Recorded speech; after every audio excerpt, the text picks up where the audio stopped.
What's up, folks? This episode of the Smoking Tire Podcast is brought to you by Policy Genius. Listen up. Insurance sucks. It just does. There's no way around the fact that insurance sucks. Your home insurance, your car insurance, your renter's insurance, your health insurance, maybe you got pet insurance, maybe even disability insurance. It's a lot to keep track of, right? Policy Genius makes it easy. They bring it all into one place, combining a cutting-edge insurance marketplace with help from licensed experts to save you time and money. Policy Genius saves their home and auto customers an average of $1,000 a year by reshopping all their rates. All you have to do is go to policygenius.com and answer a few basic questions about yourself and your property. Then Policy Genius does the rest. They compare rates from over 30 top insurers, from Progressive to Nationwide and more, to find the lowest quotes. The licensed experts will look at all the ways to maximize your saving, including bundling, home and auto policies, and more. If Policy Genius finds a better rate than what you're paying, they will get you switched for free. That kind of service has earned Policy Genius a 5-star rating across over 1,600 reviews on Trustpilot and Google. So, if you're a homeowner, head over to policygenius.com right now to get started. They've saved their home and auto insurance customers an average of $1,000 a year by reshopping. Policy Genius, when it comes to insurance, it's nice to get it right. And we're also brought to you by Off the Record, the official legal services provider of the Smoking Tire Podcast. Look, having an attorney ready when you get pulled over, because let's be honest, if you're listening to this podcast, it's just a matter of time until you get pulled over, and you're going to need to have that. Like, the average person gets pulled over like once every 3 years, right? But we're car enthusiasts. You get pulled over, like, it's probably more like a 1.5, maybe 2 years at the most. Maybe you get pulled over in your hometown and your best friend is the local ticket attorney. Well, I can't argue with that, but what if your pullover happens 10 states away from your house and it's a mandatory appearance? You need Off the Record. You got to have this in your pocket so that when you get pulled over, you don't freak out. You know that Off the Record really just is going to handle this transaction, because that's what it is. It's a transaction, right? Speeding enforcement is about cash generation, and there's a whole economy about it with the insurance companies and the municipalities. It's all to extract money from you for just going to work. And Off the Record has an excellent success rate, matching you with local attorneys that are qualified to take your case and keep those points off the record. 2 ways to do it, guys. Go to offtherecord.com/TST. That's offtherecord.com/TST, and you get 10% off any of the services at Off the Record. Or download the Off the Record app for iOS and Android and enter code TST10. That's code TST10. 10% off all legal services that you book through Off the Record. It's good service run by good people, folks, and we endorse them for getting your ass out of trouble. Alrighty, folks, on this episode, our pal Tom Segura is back in studio. First time he was here, we found out that he was really interested in trying out some supercars, and we arranged for that to happen. And now we are having him back to talk about his experiences in several different McLarens, modifying his BMW, doing the Porsche Experience Center, and what it's like to shoot a television show with Bert Kreischer with no plan whatsoever. Tom Segura on the Smoking Tire Podcast. Tom Segura is in fucking studio. Thank you for having me, sir. Yeah, dude. The last one was like virtual. This is real. Last one was virtual. This is fantastic. I obviously came here for the grand opening. I appreciate that. Of course, and it's very impressive. Congratulations. Thanks, dude. It really is dope. It's fucking cool down here. I mean, the whole thing is the space, the business itself, the cars that are parked here, and this studio is awesome. You were here when it was open house, and it was like, there was some customer cars, and also like I called friends for some fun cars. Big flex cars. Everything now is cha-ching, paying customer cars. That's great. Yeah. That's great. And we got to go downstairs because the basement's full. Oh, we got to go. Yeah, there's good stuff down there. I'm ready to take a look. And you're on the fucking McLaren t-shirt. I'm on the McLaren t-shirt. I'm a big fan. When you were on the show last, I was like, we're going to get you in press cars. Yeah. And then we did. Yeah, yep. Were you Zach's checking his email up there? No. And I'm sharing stuff. Just keep going. Ignore the screen. Ignore the screen. And I have a good rapport with them now. We're doing another one soon. They're great, aren't they? Are you on the list for 765? Yeah. Yeah, me too. Yeah. You're not getting it before me. I don't know when are you getting it. November 9th. I'm getting it. 1 week later. Okay. Yeah. I was gonna say if you got it before me, I'd be fuck. This is bullshit. He's an influencer now. We talked. I talked to the lady there about it, and she goes, "I have one slot left." Yeah. Yeah. And I go, "Okay." I'm super excited for the 765 LT. How can you not be? Well, I'll tell you how you cannot be, and now you know. Now we can talk about this. So we got. What did they get you in a 720 Spider? Yes. And then a 600 LT Spider, yes. And also a GT. Yes. Okay, so you did 3 McLarens. Yes. You just fucking dove right into the fucking big boy pool. I mean, it's so fun. Right. I mean, for me, it's like, I've learned this from being in them and doing content that like I even tell now, like now I'm doing this Dodge thing. Oh, really? Yeah. So Dodge reached out. Yes. That's what we're doing on. This was I told you I would spool this up for you. You did. I was fucking right. I knew told it. them, I go, I'm not doing Matt, Chris Harris shit. Like, don't expect, because some people will be like, hey, do that. I'm looking forward to your review. I'm like, well, go watch their video because I'm not them. They know way more about this shit. I'm giving you Turns just out like you're a comedian. It turns out I'm a comic, and I'm gonna just tell you how I enjoy the car, and drive it, and then I'm gonna fuck around and. That's probably exactly the right thing for you to be doing with those cars. I think so. But also, wait, you came out with me when I had the DBS, the Superleggera, the orange one. Yes. You came out with me when I had the Gunther. Yes. And then didn't you come out with me in like the GT3 RS or one of the modern Porsches, the new Porsches too? No. We didn't go out in the 992, did we? We did not. No, we did. We went out when you had also a different car, and then Spike met up with us, and he had the Turbo S. Oh yeah, the red one. The red one. Yeah, that's the go to jail car. Yeah. Very easy to go to jail in that car. You need off the record, on the ready for that shit. I just watched. I mean, none of these things like surprise you, but I think they're clickbait, which is why you click them, where it's like a drag race Turbo S, and it was some McLaren, and Jesus Christ, man, it wasn't even close. The Turbo S was, well, I mean, nothing gets the power down off the line like that. And the McLarens are rear wheel drive, so they're fighting. Yeah. If you did a 60 to 150 roll, it would be much closer. Yeah. Traction is less of an issue.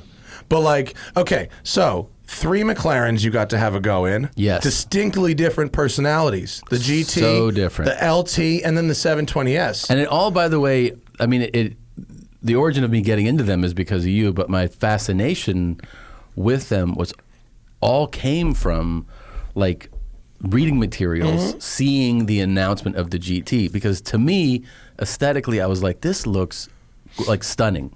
The design of the GT. I went to order one. I went to McLaren. I think that's how we first started talking about it. You're like, I'm about to order this. What do you think? Because I think I had the press car when we first started talking about it. But you are definitely like, and here's the thing: it's crazy that you're in that, and you're like, oh yeah, daily driver. Totally daily driver. Yeah. But all those cars, I mean, even the LT, if you get the right seats, you could daily drive it. Seats make a big difference.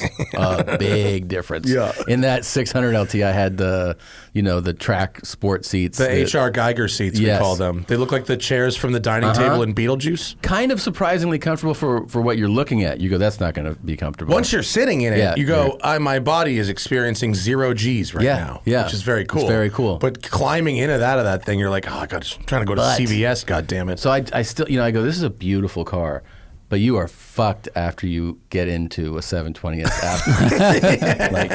Like, your whole day's ruined. Yeah, you can't go back once you've had a 720 in your life. There's no going back. How excited are you for the 765? So I'm super excited.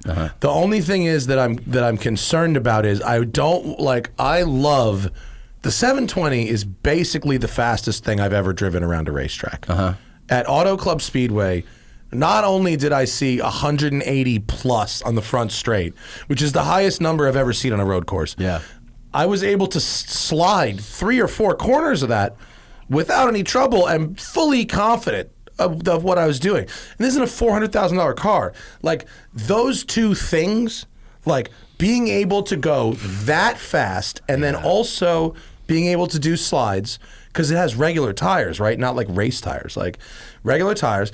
And then also that ride home, you're in a small Rolls Royce. Yeah. Comfort, and you just glide. Yes. And so the LT cars, they bring those into focus a little more. Mm-hmm. So the comfort isn't as comfortable in theory. So the concern is like, no, don't take the magic away Right. by making this into a 'Cause stiff race car. It's kind of essentially a dream. It's perfect. Yes. The 720S is exactly what you're in pursuit of when Right. you're like a car enthusiast. You're Right. like, is there such thing as like so much power, so comfortable? Like I won't feel like I'm breaking my back when I'm sitting in it, but it handles and it's so responsive. Like, is it? And it does everything. Yeah. So Is you there a go, car that I can't possibly imagine going any faster in? Right. Nope. Yeah.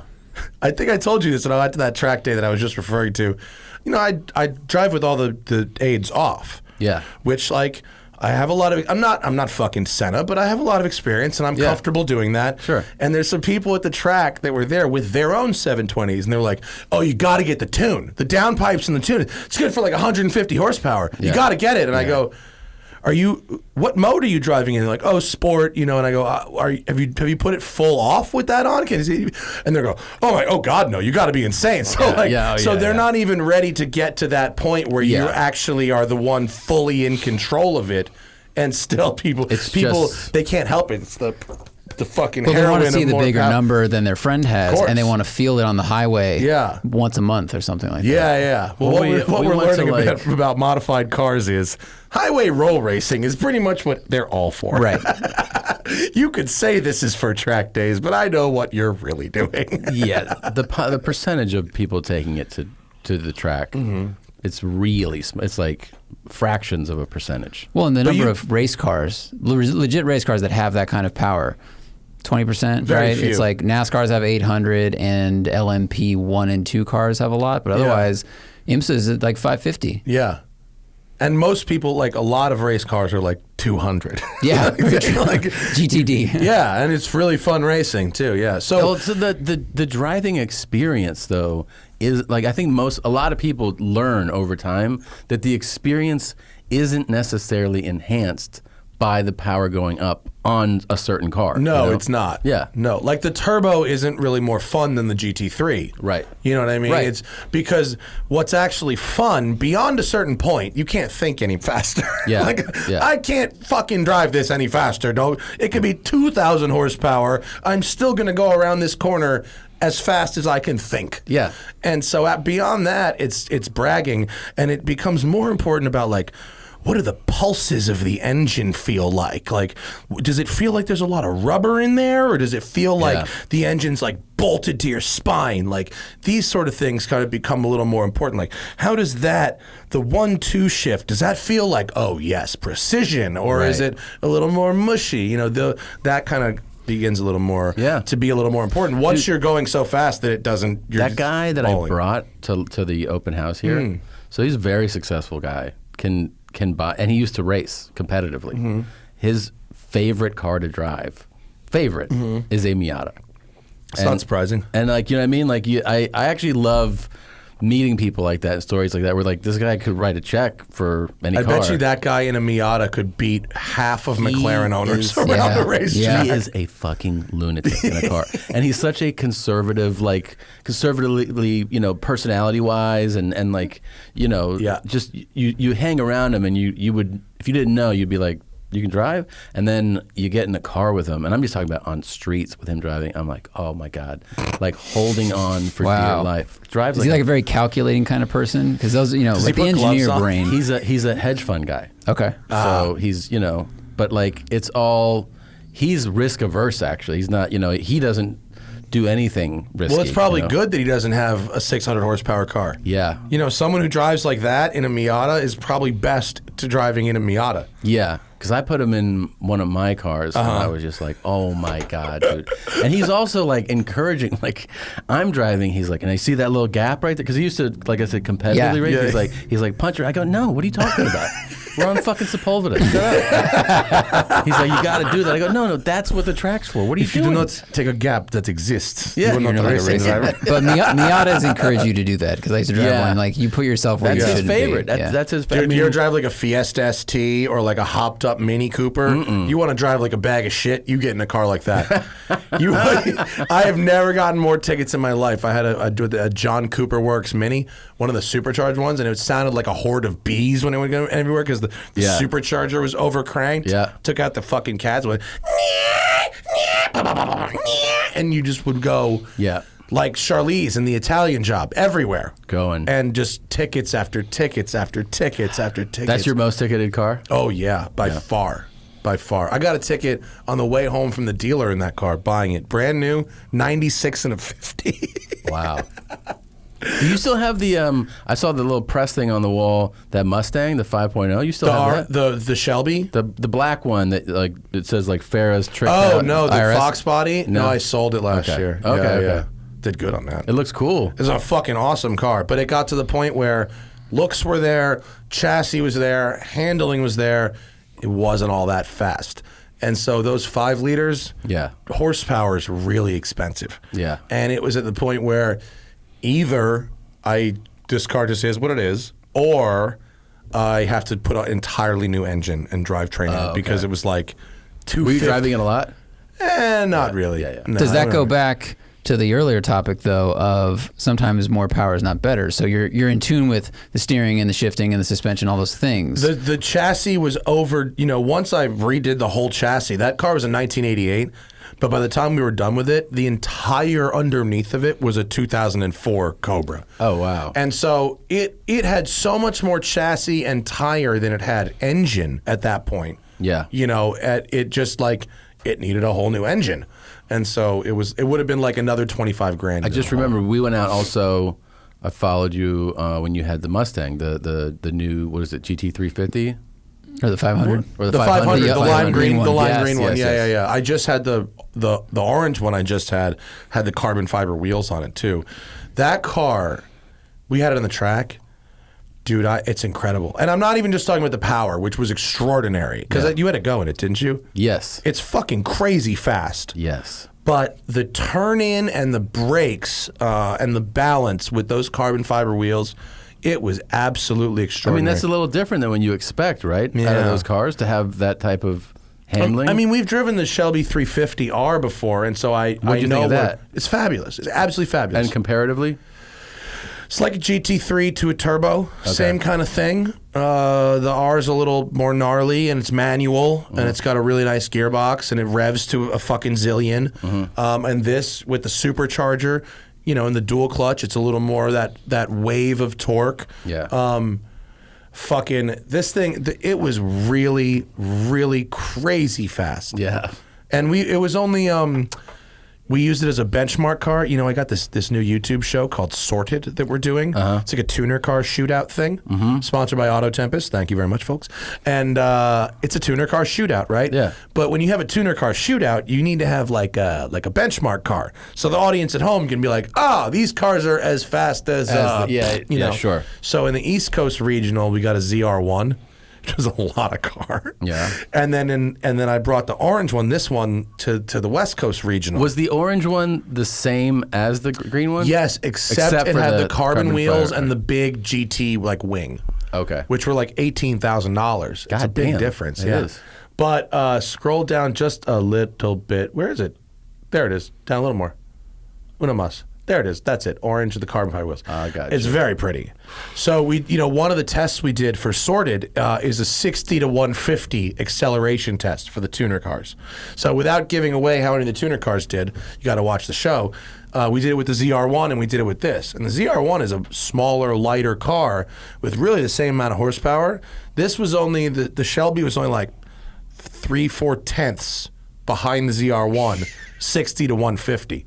That's very impressive. Better transmission, right? For a Much Mustang. faster shifting, yeah. Dude, Mustangs don't actually go fast. That's the problem. with Yeah. They advertise big horsepower numbers, but most of them don't really actually go fast. But this thing one rips. goes fast. Yeah, it goes really fast. It's very, very good. Wow. And it was comfortable. I drove it to Palm Springs. It was lovely. Yeah. Yeah, We it's had one on Proving Grounds in Lee and Parker. They were all like this is a very, very good Mustang. And it's like a Mata GT is a pretty good Mustang, but that always has limits. But this like had the response you want, the shifting response you want. Really it feels placeable. like the power really makes it to the ground, which is unusual. Like if it was a GT, that just doesn't happen. Did it feel lighter to you than like, I don't know, the GT Performance Pack 2?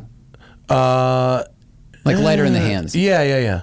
Are we broadcasting a black circle? Oh, we are. Accident? Whoops. All right. It's like, all right. I have 2 different screens I'm controlling at the same time. We're still working on By the this way, I one. want to compliment how cold this Diet Coke is. It really makes a huge difference. Really? Don't you hate getting like a kind of cold No, one? yeah, that's You're really... like, fuck this. That one came Then from you our taste like it more. our like employees' fridge, which we keep shit nice and cold. Yes, just like Gatorades, you ever have like a half cold Gatorade, you're like, I'd rather drink my own urine. Thanks, Or God. vitamin water. A room temperature vitamin water is the grossest thing you could be drinking right And now. it looks like piss.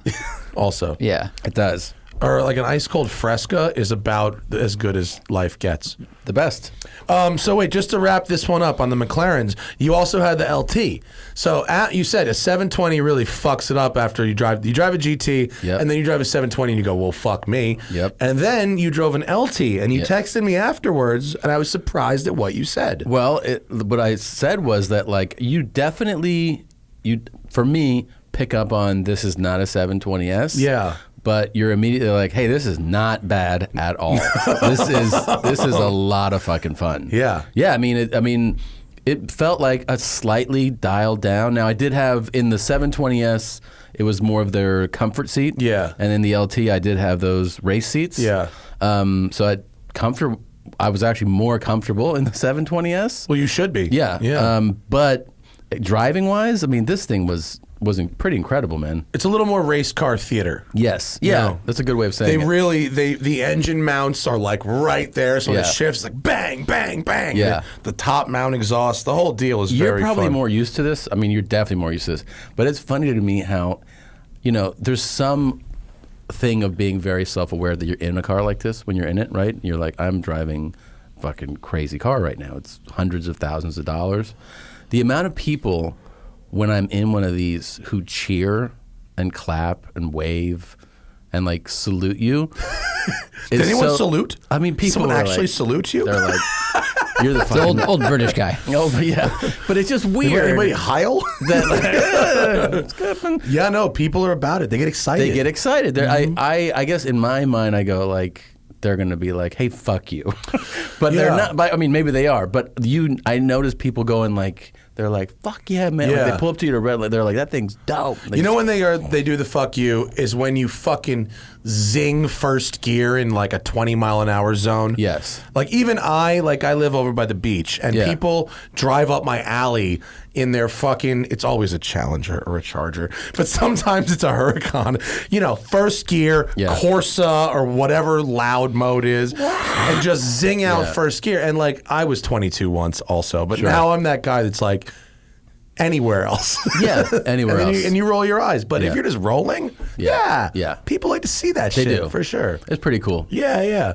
And I think especially if you're in like a tourist area and people are coming in from like other places where those kinds of cars are not so commonplace. Yeah. Then they get very excited. It's wild when you realize how often we see these cars. Yeah. Like even if you're not in the auto business in Los Angeles, you see ridiculous cars. We're spoiled. Dude, in 3 blocks yesterday, as I'm turning, a DeLorean drove past a street-parked blue Hummer H1. And then 2 blocks later, I saw a Lamborghini Huracan Spider being followed by a friend in an Urus. Yeah. That's a That's day $1 in million LA. bucks in a day. That's a day in LA for sure. And we see, I mean, if you go to Cars and Coffee, the amount of variety that we see here is just off the charts.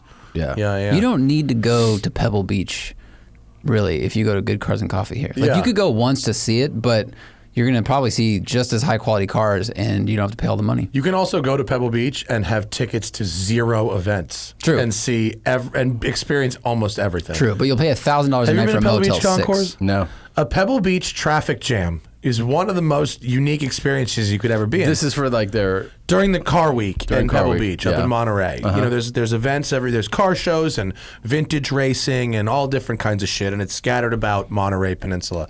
And people bring their dope shit as their car. So like rich dudes fucking who have an F40 will like ship it to Pebble Beach and just like drive it around as their car during Pebble Beach. And like that's a starting point. Yeah. And it's fucking 250 GTOs and crazy race cars on the street. No one cares if anything's registered or legal or anything. Yeah. And so you just go to Pebble Beach during that week and just like hurl yourself into a traffic jam and see what you are next to. And you go, you look around, you go, okay, well, that podiumed at Le Mans in '67, and they built five of these, and there's Jay Leno in a Duesenberg, and it's just like, what the fuck? And you don't have to go to any events. Just drive around, stand on the side of the road. But you're right, though, that the cars and coffee is pretty ridiculous. Yeah. We're spoiled here. Yeah. I just bought a car. You did? Mm-hmm. What'd you buy? Bought a 1986 Ferrari 328 GTS. Dude, in triple black. Is it here? No, it's on a truck. It's from Atlanta. I got it out of Atlanta. You were just talking a month or two ago about a different, I think you said a great 458. Oh, maybe? Yeah. No, I was looking at a little bit more modern ones, and then, it's an 80. I got an 86, but it doesn't matter. They all look the fucking same. All the 328s are the same. Triple black interior. That one's tan on the interior, but yeah, black seats, black dash, black carpets. Are you excited? Extremely excited. And what, was it just hunting led you to this, or you were specifically chasing I've wanted one of these for a while, and I got so close to stupidly overpaying on Bring a Trailer for a car that went for money that it was absolutely not worth. It was a lovely car, but for this car though, or I mean for a 328 or no? Yeah, no, it was a 328. It was red. The one I ended up with was black. It doesn't have. That's got some tinted windows on it. But this is the 89, but this is the closest I can get. Yeah, no, they look the same. Yeah. The only difference between 86 and 89 is the wheels. So you see how the wheels are convex in this. The stars, they bulge out a little bit. They changed that in middle of 88. So the 86, the star kind of punches in a little bit. See, they have concave. The Big Mick. Or the Big Mac. I have the Big Mick. Have you driven the 328? Yes, I have. Not the specific one you're getting. No, I haven't driven the one I got. But you've driven other ones. Yes. And they're lovely. They are? They're really nice to drive. What's really interesting, it's an interesting time in the market for these right now because they were 50% more expensive than a 911 Carrera when they were new. Mm-hmm. But now, equivalent miles for miles, a Carrera is actually a little bit more. Wild. Like, what the fuck is... I think people are just afraid of the maintenance or something like that. But, these are really usable. The engines are transverse. They're not longitudinal. So you can do the belt service without taking the engine out. That's very important. I'm glad that 30 years later, they still have the keyhole on the door. Yeah. Dude, these things are really everyone I talked to that looks clean, who's owned one of these that is clean. Has really liked driving it and said it's really usable and they just work properly and they're easy to maintain and lots of support. And I mean, look, the fucking oil filter is just right there, very easy. Yeah, you got me looking at 458s because of that. Well, those are a great value, but that's a little out of my price range right now. But I've wanted one of these since I was a kid. I mean, literally since I was a kid, I've wanted a 328. Yeah? So, yeah, they're really nice. They're like 300 horsepower. They're quick enough where you feel like you're going a little bit. It's not like a super slow car. So that's exciting. That's my first Ferrari. That's very exciting. I know. How nice, huh? Jesus, yeah. This is the first time I talked about it on the show too. That's actually, fucking so cool. I was letting people fucking. And they have that gated. Dog leg. It's in that picture, it's in first gear. It's a dog leg. Oh, really? Yeah. So reverse is where first would normally be. That's kind of convenient. Well, the way it's kind of, and what it's designed for. You're gonna forget when you're getting because my Lambo's the same. Oh, it is? Yeah, my Lambo's like that too. So what the idea is with a dog leg is that second and third and fourth and fifth are in line. Right. So, if you're on the highway, the 5-4 downshift is just a straight push. Yep. Or if you're on kind of back roads or a racetrack, the 2-3, which you're using a lot, are in a straight line. So when you're actually going, it does make sense. That makes sense. It's not bad. And the one I got, air conditioning works, totally stock, never modified, 40,000 miles. And is that where a key goes on that vent too? The key opens the vent and the fuel filler is behind the vent. Wow. Yeah. I bet in '89 that was some fucking That was some next G level shit right there. How you put gas in this thing? We give you the keys. You bro. got 4 keys Unlock for this the van. car. Yeah, right. Yeah. No, and they've got a trunk, and it's very, very exciting. I'm excited for you. I can't wait to put some Congratulations. miles on it. That's gonna be my daily driver. Really? Yeah. You gotta let me know when you get this. You gotta come by. Yeah. It looks so It's a good. really good-looking car. It So is. good It is. looking. Very cool, man. Right? Yeah. I think very much better exciting. looking than the Testarossa.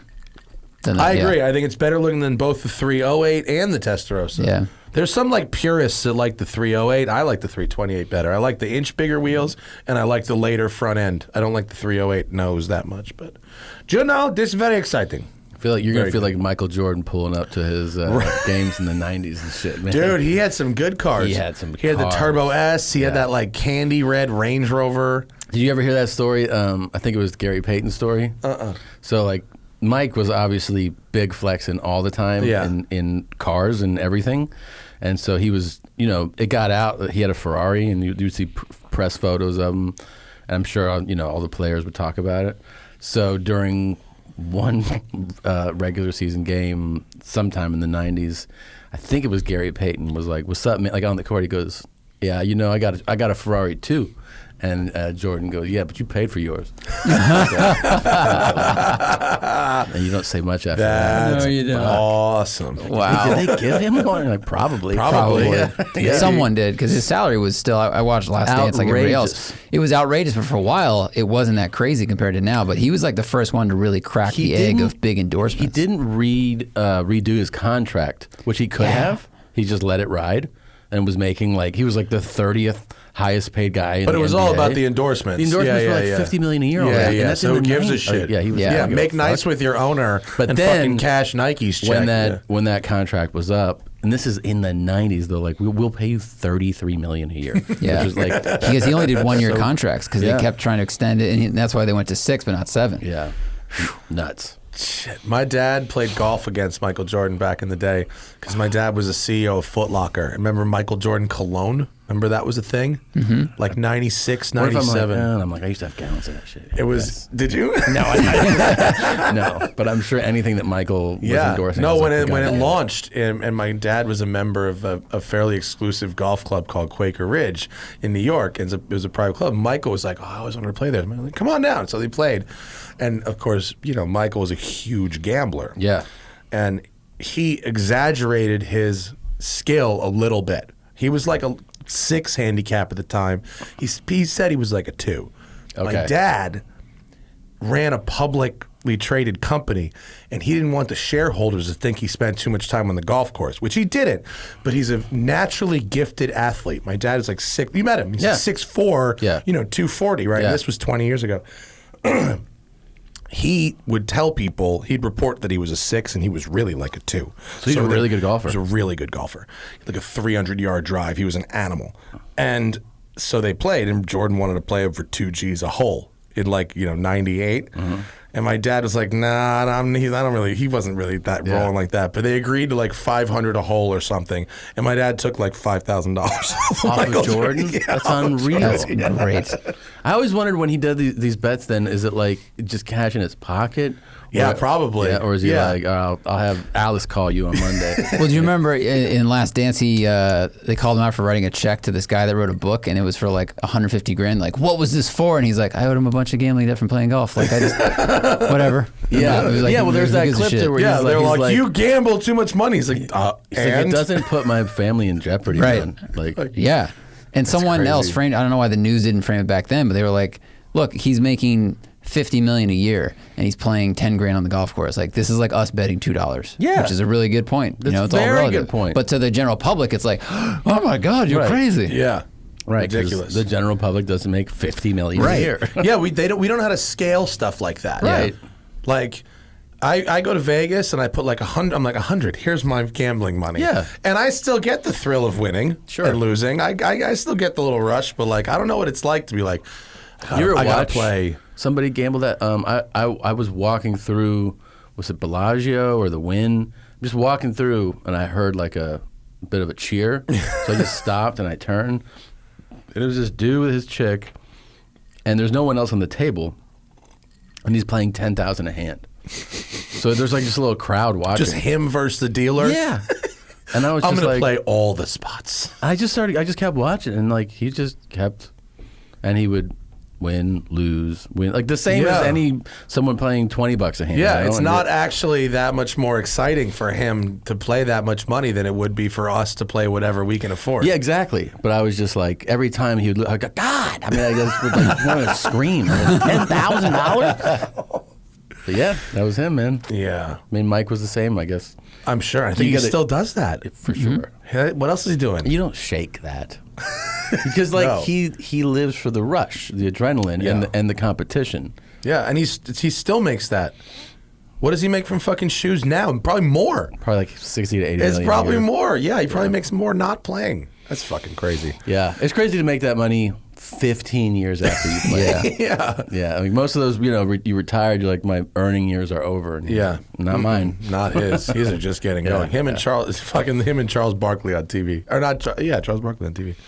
Yeah. Apparently they don't talk. That's not surprising. Yeah. Can we talk about the cabin? Yeah. Yeah. I watched the first 4 episodes. Yeah. It's Bert Kreischer's show. You were on the season premiere. You're on it's only the one episode you're on, right? Yeah. Yep. And you guys fucking cut up an emu with a chainsaw. So good. Which I was, what?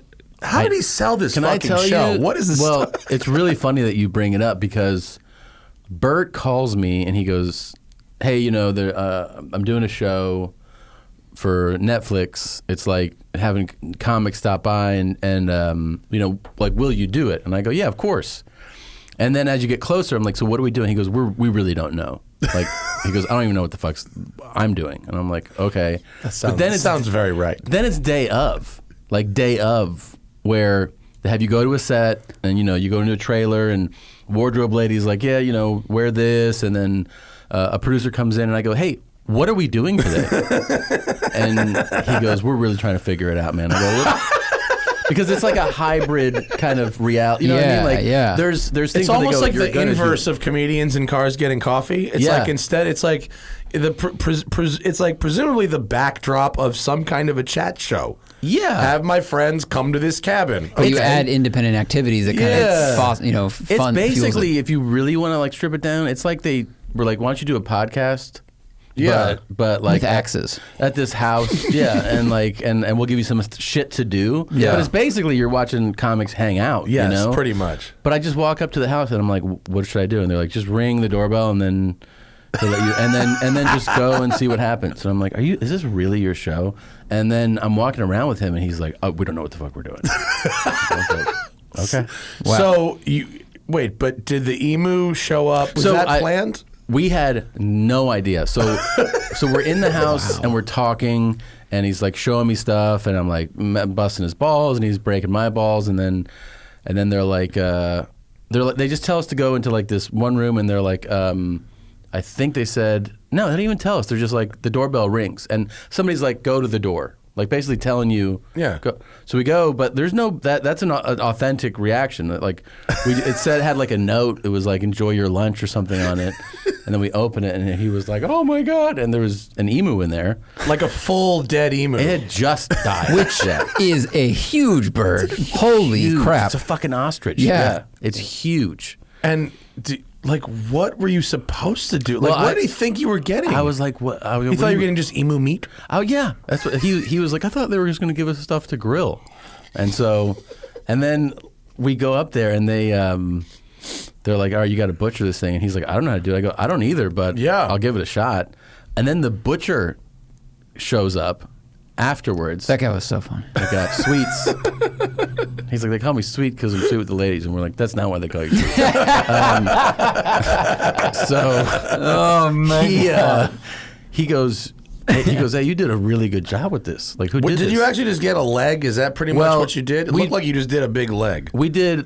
We ended up doing a leg, but then splitting it completely open doing. They cut a lot of it out, and then Bert was like, PETA is gonna ruin it. So they cut a lot of that out. But he goes, this piece was really well, butchered. Do you have butchering experience? None. Did you use the chainsaw for it? I did use it, not for the piece that he complimented me on. Okay. He was like, yeah, you cut the lining out here, and you You stripped it down correctly. This is actually, he's like, we could sell this one piece. Wow. And then I go, that's great. And then Joey Diaz goes, it's because he's from the Peru, and they do that in the streets. It's in their blood. Yeah. He's like, it's in their DNA.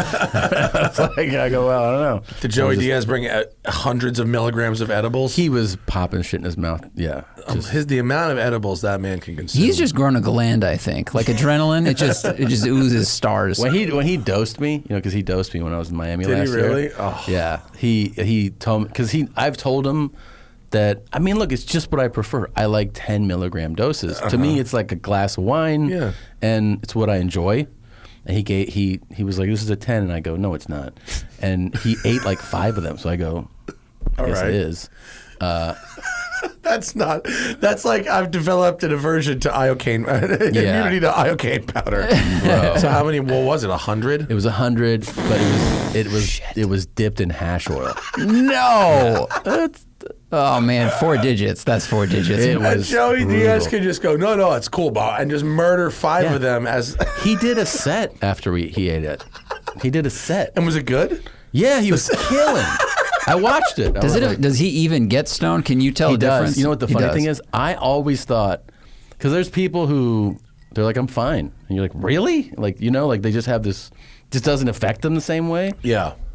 So I'm like, are you not fucked up? He's like, I'm out of my mind. I'm having a panic attack right now. Like, I was like, oh. And then how are you talking? And then he goes, my God. He goes, you know what you got to do when you do this? You take these, and then you take like a Xanax, little baby Xanax, take the edge off. So you just take both. That's the key. I go, I don't think that anyone approaches life like this. That's like, the California Keith Richards. It is, right? Like Yeah. he's like constantly like eating a crazy amount, actually freaking out, and then having something to take the edge off.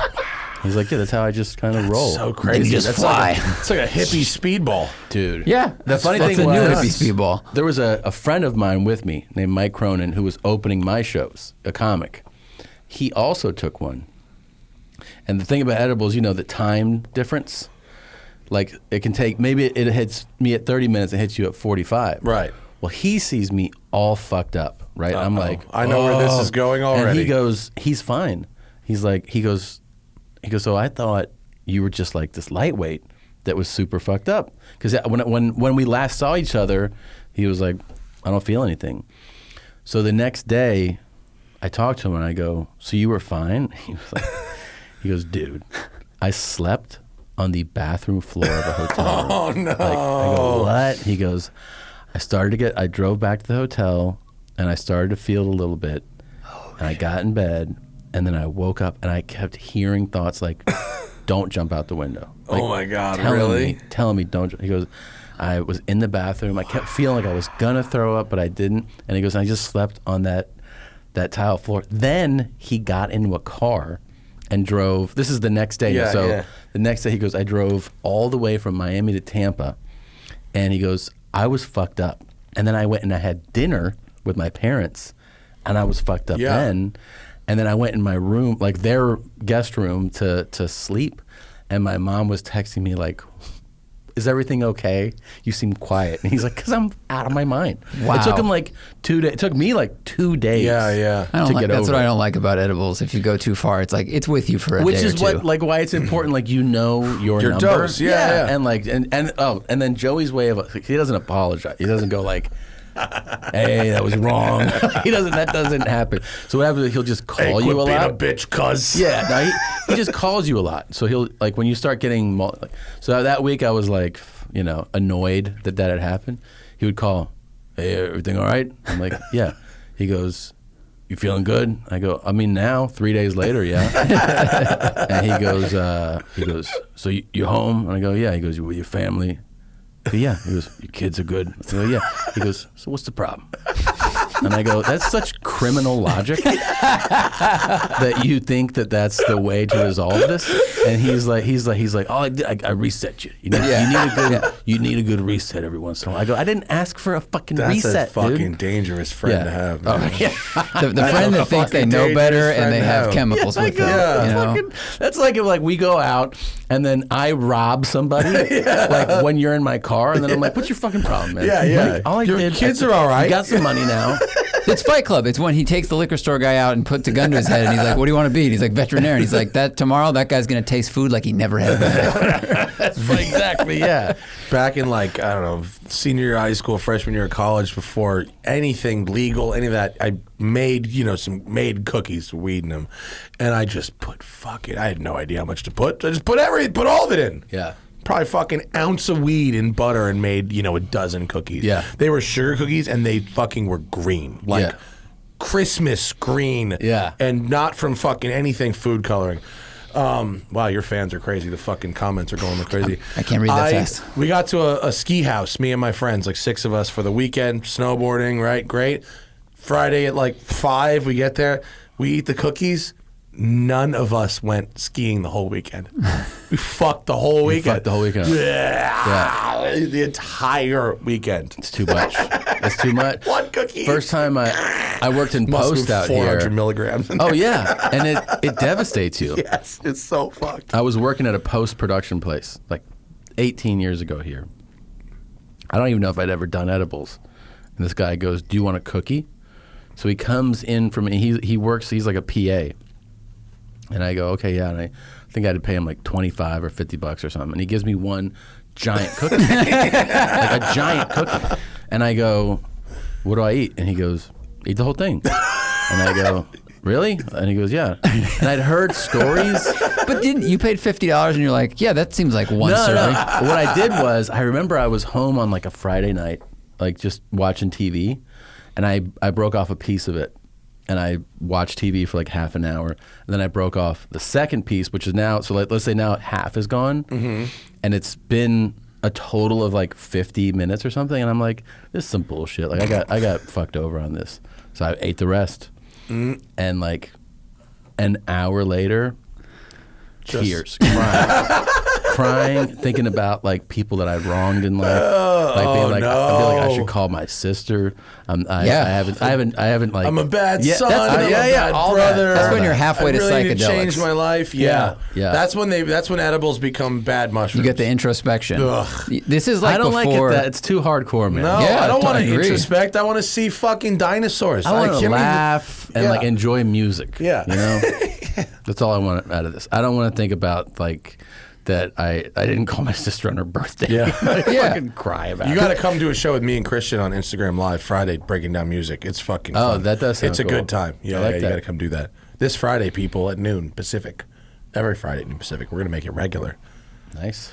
But did you see the rest of the cabin? Did you watch any of the other episodes? No, I've seen clips. I haven't even seen my episode. I just, saw what people keep talking about and posting. It's funny. The only thing I don't really understand is like he really keeps up this thing of like Skype, Zoom calling his wife and trying to like play it off like he's just relaxing. And it's I don't understand why he keeps it up. I don't know. I haven't seen it. Like I get it. You did a bit where you tried to make your wife think you're just chilling and then you're not. But like we get it. By episode 5, we understand you're not really introspecting anymore. Yeah, I mean that kind of is really the reality of him and their relationship, though. Is she's his wife and she loves him, but she's also kind of maternal and hopeful that he'll turn some things around. Like One day he might not be Bert. Bert. Yeah.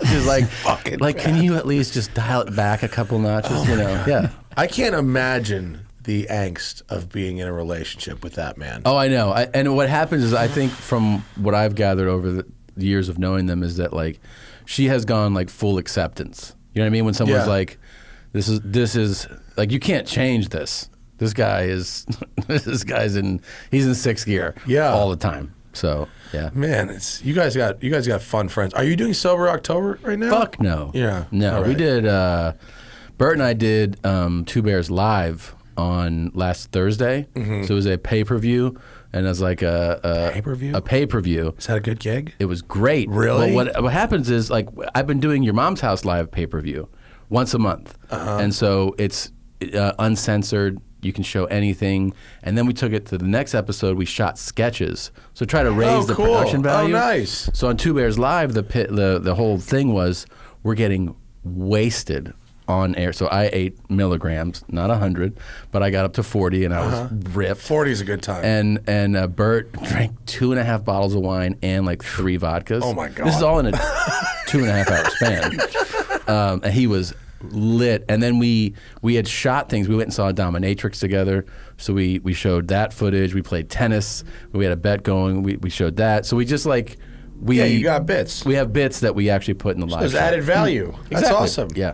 And wait, so do you have like a person like this who's doing a studio and playing the bits and you? Yes. Oh, cool. Yeah. That's fucking awesome. I mean, Zach, not a person like Yeah, this. yeah. Not. Did that come? I was listening to one of your shows, like I don't know, August, and you guys were like, "Should we make a softcore porn?" I think it was just a joke. Did that then plant the seed for this promotional thing, or No, but it was like when we were at the Dom, there was a couple points where we were like, we're pretty close to coming right now. If we want to run this roll on camera or not. Yeah. Oh man, I want to come do that show. One of Bert's stories, I'll like just the only time he's invite tapped myself out. onto your show. Yeah, you should. You should. Maybe not the dominatrix portion of it. But. It's a really fun time. Yeah, and then Sean Evans zoomed in, the host of Hot Ones. Oh, yeah. Everybody, so he zoomed in. And then Bert's so funny. Like, he's very obsessive about what he likes. Like, if it's this bottled water, he'll just like, oh my God, you had this bottled water? And he'll talk endlessly about it. And you're like, I know you love that fucking water. Like, he'll just, he's obsessive about things that he is a fan of. These sandals, man. Have you tried these sandals? And he'll talk to you, and then he reaches out to the company. Man, and now they great make for advertisers. He's very enthusiastic. So for like, I don't know, months now, and somebody brought up that they found clips of him talking about this like a year and a half ago on another show, a male porn star that he's like, have you seen this guy? No, he's like, he's so like, I just love the way he fucks, and he just Get the fuck out. I swear to you, he just kept talking about him. Who has a favorite male? Bert, I guess. And so we reached out to him without Bert knowing, and he zoomed in, and Bert lost his mind. Like, he was like, I just love the way you're just like, so great. And he freaked out. Bert style. impression. And then at the end of the guy was super nice. His name was Owen Gray. We had a great chat. At the end, Bert's like, can we see your dick? And the guy was like, I mean, can I do it? And I go, actually, you can. And he's like, okay. So then he showed us his dick, and Bert was like, that's fucking huge, man. I was like, yeah. God damn. Yeah. I would kill to be that comfortable with myself. Yeah, me too. I wish I and could. that enthusiastic about anything. Yeah. Yeah, I wish. I mean, if I could be enthusiastic about literally anything as much as he was about a guy's dick that he's already seen. Yeah, right. Many times. Yeah. Yeah. Yeah, this is. Yeah. That's fucking crazy. That's really Pretty funny. fun. I mean, yeah, the cabin gets naked quickly. There's fucking enemas. I reminded him of like one of the first times pretty gross. we'd known each other. We'd hung out. We'd done some dates together, and we went on a trip to Hawaii together with our wives and did gigs. And that he just came into my hotel room one night and just took all his clothes, but he was hammered. He was like, "I'm pretty fucked up right now." I'm like, "Yeah, you're naked." Fucking crazy town. Yeah. Crazy town. The Cabin is on Netflix. Fucking watch it. It's nuts. Maybe don't watch it with your kids though. Maybe not. Maybe not. I would say don't do that. Leave that up for me later. Oh, Will okay. you? Sure. Thanks. I got to read some stuff on there. Yeah. Oh, is that? It's like, do you want me to show you how to get on Is Netflix? that, is this not a great review? No, not at all. Not at all. Oh, okay. I'll tell you why. All right. So we started talking because you were actually looking for a car to buy. Did you end up finding anything? I haven't bought anything. No. Now you're on the press car train. You don't have to buy anything. You're not going to even need your own cars anytime soon. No, I know, and also like I've just been, it's weird when you feel like almost guilty, fortunate that you're busy during this whole thing, but like I've been super busy, which is weird to not have the road and be busy. Yeah. But I'm going on the road this week. So Are you? Yeah. Where are you going? Going to Oklahoma City. Are you doing the drive-in theater thing, or are you just doing? I'm doing the club. Okay. Really? They have a reduced capacity. It's obviously city and state approved and like masks on kind of thing. And yeah, I'm doing 6 shows. No fucking meet and greets though, huh? No meet and greets. Yeah. That didn't work out so good for fucking Joe when he went to Texas and with them guys. Yeah. I mean, have you been to his new studio, by the way? No, I've been to Austin Austin's nice. a couple times, but I have not been to his studio yet. I'm waiting to see. I don't know what I can't really tell what it like looks like. Right. I mean, I know what it's like. I Looks think like you on know. camera. You know. I think it's going to get changed this week when Kanye goes. Why? Because he said he wants to like. He posted. He's like, Joe said I could design the studio. I'm afraid of red. Yeah. So I mean, who all knows? right. Kanye's a fucking lunatic. He's pretty crazy. I don't like. Wait, do you know what I didn't understand? Did you vote yet? No. We voted last night. We were going through the ballot. I don't understand. Kanye is on the ballot in California as a vice presidential candidate. Yeah. And there's some fucking dude, or maybe it's a woman, I don't know, a name I've never heard of before that's listed as president. What the fuck is going on? I don't know. I know that he missed a lot of deadlines Yeah. for some states. So like even By the way, don't fucking vote for Kanye. it's really such a stupid thing to You do. really, like, it's really dumb. Don't. But Yeah. continue. Sorry. Well, no, it's just that he missed the cutoff for a lot of states, so he can't even get to 270. Yeah. Right? Like, Yeah. like even if if everyone were to, he still would. It's It's just just for Biden siphoning is Yeah. all it's for at this Yeah. point. And Yeah. I'm not like a giant Biden booster, but we understand where we're at, right? that whole thing was And nuts. but he's just now he's on this fucking as a VP. What's the guy's even name? Do I even want to say the name? Do I even want to promote this as Probably not. existing? But it's just weird. I just thought it was fucking strange. It's very strange. He's just on some oh, get the fuck out of here. Does that say the birthday party? yeah. Is that right? It's Yes. called the birthday party. Yes. That's what he announced. Seriously. Yes. In California, he's only listed as the VP contender for the American Independence Party. Oh yeah, Roque de la Fuente. Rocky de la Fuente is the name of the fucking presidential. okay, excuse me. All right, whatever, man. Jesus Christ. Yeah. We're so fucking hosed. This is a shit show, man. What movie do you think we're living in right now? Idiocracy, or is it more like a V for Vendetta status, or Demolition Man? It feels like a mashup of all of them, man. Right? It does. It depends on like where you are that day and what part of the country you're in, and it is. I mean, it's all perspective. Like, because there's days where you're like, this is highly entertaining, and then there's a lot of days I think you're like, this is a fucking bummer. Because I feel the bummer days more. Like, this feels sad and fucked up. Yeah. You know. But I definitely also feel like, in a way, it was kind of good to see. Like, the one thing that I take away from all this so far is that like no one will take care of you. That's what that's really what That is I the truth. feel like. I go like, oh, no one, like there, because I used to have that thing where, you know, I'm not like I kind of just go with the flow, and I realize there's a balance to the political spectrum, right? You got to have liberals and conservatives, and I'm fine with that, and I'm probably more of a politically moderate person, but I go like, oh, I used to kind of, I think, believe that like we'll be taken care of with big problems. And then I walked through this experience, and I was like, no one will take care of you. Like, Not in this country. Yeah, you have to take care of yourself. Yeah, yeah. Like, you have to protect yourself. You have to. You're like the government's. The government is just other guys.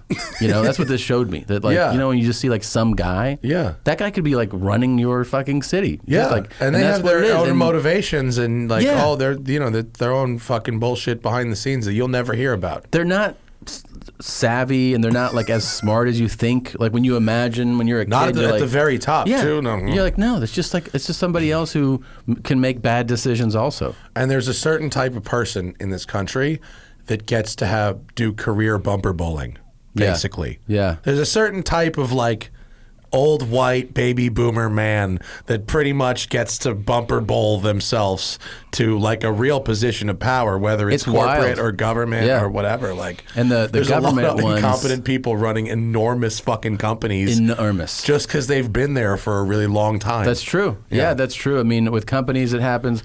With government, I think the part that kind of fucks you up is like when right now people are more tuned in. Like, Yeah. we're going to have record-breaking voting, you know? I know. Record-breaking. But you go like, oh, there's this guy who's been a senator, and you're like, for how long? Like 40 years? Yeah. Yeah. You're like, what? I mean, and you look at the track record, and it's just like a dog shit track record. Like, how did this happen? Do you remember the movie The Distinguished Gentleman with Eddie Murphy? Sort of. It's from the late 80s, and Eddie Murphy plays a con man that gets elected to Congress. It does sound familiar. There's a congressman who dies. The congressman, his name is Jeff Johnson. And the Eddie Murphy, the con man, his name is Thomas Jefferson Johnson. So he gets on the ticket as Jeff Johnson, and his tagline is, the name you know. And there's this fucking joke in the whole of the election. It's like, who do we vote for again, honey? Oh, Johnson, right, yeah. Johnson. Yep. And he fucking scams his way into Congress, and then he starts running all these other scams in Congress. But the moral of the film is that the scams that he's running in Congress are legal. Right. Versus like before, he's just like a straight up con man. Right. I really like that movie's aged really well. I recommend watching The Distinguished Gentleman. That is going to happen. I'm going to watch. You know what I just watched last week that it's old and it's not relevant to this. Just awesome. Have you ever seen A Prophet? Oh yeah. Fuck. No. That was excellent. Yeah. I'm not in a long time though. So good. Yeah. I could not believe it. Really, really. Profit like PHET or FIT? E.T. Okay. Yeah. French movie. I haven't seen it. I mean, I Holy think I shit. saw it like a long time. Didn't it win some like it was like Sundance movie? I'm sure it won a ton Yeah. of awards. You know, Tom guy Tom transforms. Morningstar was like super into this one. This was like a filmmaker's film. Gotcha. Oh my Okay. god, Yeah, it's so yeah. good. Cool. It's so good. Yeah. Yeah, that rewatch guy that is one. a tremendous actor, man. What is that guy's fucking name? I don't know. I have no idea. He looks familiar. He's good. I don't know. Really good. I don't know. Go Really watch good. that one too, and go watch The Distinguished Gentleman, which is I think from 1990 or 91 or something like that. Is old school. Oh yes, winner. I think that's Sundance, Okay, right? there you go. Bunch of Set Academy, bunch Golden of Globe, everybody. Winner. Yeah. Zach, the people are diving people in, are- aren't they? have definitely Oh my spoken. God. All right. Do we need to organize this somehow? Yeah, if you give me a minute to copy, you're going to see some copy paste All in the right. corner Yeah. of your eye. Prioritize that. Yeah. Dude, how do you like the adjustments on your Medusa, your M2? It's dope. Look at that dining package on that shit. It's fun, man. It's a nice really car, fun. I isn't mean, it? Mark did everything to it. Like That would be our friend Mark Norris. What's the Yeah. name of his shop, Zach? Bavarian Auto Bavarian Works. Auto Works, right? Yeah. In the Valley. he's like he's like, man, he's like, this is so great. He goes, I'm gonna do everything that I did to mine to yours. And I was like, yeah, that sounds like a good deal. His is fast as fuck. This Sorry, thing continue. is crazy. No, it's just he just did everything, man. I mean, new software, suspension, air intake. Do they do the Dynon suspension on that? He did everything. It makes it softer. It makes it better. And then, not that it changes it that much, but it's so fun that then Dynon finally released the new exhaust for it because they didn't have it yet. For Oh, these. do you have it now? I have it Oh, now. I'll have to hear it before you leave. I Yeah. think it had the old one on it last time I saw it. It's a lot of fun, man. It's a lot of fun. But yeah, I mean, it's I think we're going to have to find you something like, I don't know, something old or something really, really crazy batshit fast. I think so. Yeah. What Dodge things are you doing? Are you allowed to say? Is that like an embargoed thing? I don't know. They just were like, it's funny. We had a couple conversations, and then like they got on the phone with me with like 12 people, and they're like jumping in, you know. And I go, hey, you know. And I did the whole thing, like the spiel about like I'm just a guy, Yeah. you know. And they're like, just so you know, these are fast. Like somebody jumped in, and I was like, yeah, The cars? yeah. And I was Okay. like, I go, yeah, I've driven fast cars. Yeah, they're, yeah. they're like, this is really fast. And I What? go, What are they giving you? Hellcats? Yeah. Yeah, of course. And I go, yeah, I would expect. Yeah. That the Something Hellcat. called Hellcat that Yeah. goes fast. Yes. Yeah. And they're like, it takes a second to get used to. And I was like, okay. I was like, all right. What they mean are, unlike the McLarens you've been driving, Yeah. these don't stop or turn very well. Yeah. Well, I was just stoked to. Are they sending you cars? Or are you going somewhere? They're sending them. Okay, cool. Yeah. Nice. Yeah, that's exciting. I just got invited to my first traditional press launch since pandemic. And I actually declined because I don't really want to fly there for 2 days to Charlotte. I just said I'm going to get for the Durango Hellcat and for the 2021, I don't know, Charger Red Eye wide body, something Yeah. or other. Uh-huh. Probably the same shit they got you in. Probably. Yeah. Yeah. Have you ever driven one of those cars, a Hellcat powered Never. car? They're really fun. I mean, they're stupid as hell. I mean, but they're so silly and great. They're like just driving like a big couch. Yeah. You know, and they do really good burnouts. And you got to get one going like 80 and then roll into it and see how fast they accelerate from 80. Yeah. That's the move. And just the supercharger whine is very good fun. I'm excited about it. It's a lot like your Mercedes, but with none of the polish, none of the traction, a you little drove bit that? more party. You know, You liked, right? The Renntech E63? Yeah. Very nice. Very nice. Very nice. Great power. Hasn't ruined it. And it makes more like tuner car-y blow-off noises. Yes. It does really nice blow-off noises. Which is fun. Fucking fast. Yeah, it's fast. It's a fast car. A really good car. But I saw somebody ask a question. The one at the top there. I was thinking. Nick about wants to know if you miss your 718. Is that a Cayman 718 or Yes. Boxster? Yeah. Do you miss it? Yes. Okay. And Will you get another one? And a lot. Really? Yeah. Ooh. Oh, you should get a Boxster Spider or something. The 6-cylinder one. I ordered that GT4. Oh, you did? There you go. Yeah. Oh, all right. There we go. Excellent. What color? Why'd you get rid of the 718? I don't know. I actually really regret it. I think it was stupid. Because it's like back to the neighbor Miata conversation. Of the cars that I've owned and driven, it was the most pleasurable drive. It was a 718 GTS. It had like some nice BBI mods, which it definitely changed it. Yeah. But the daily fun experience of driving that car. Yeah. As much as I like what I have, it's not the same. I'm with you. I miss it. It was a Cayman or a Boxster?